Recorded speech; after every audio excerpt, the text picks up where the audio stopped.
What does habeas corpus mean? Directly translated from Latin, habeas corpus means you should have the body. It was given an actual policy meaning just like due process was, by the Magna Carta in 1215.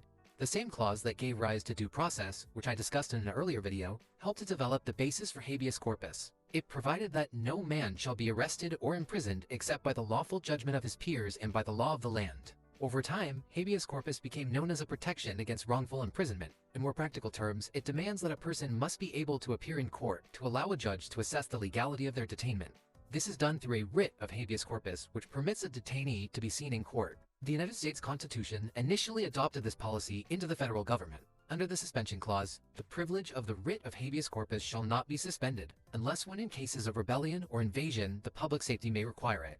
It then brought habeas corpus to the states in 1867.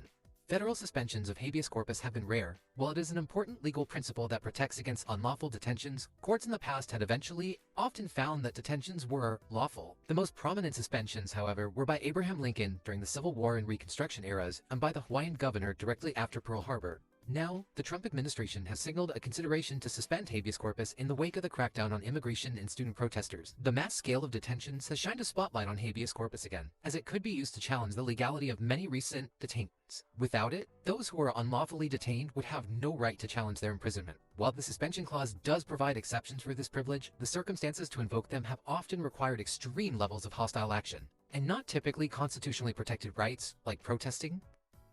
Regardless, I hope you can now understand what habeas corpus means, and if you have any additional thoughts or questions about it, please feel free to leave a comment. Thank you.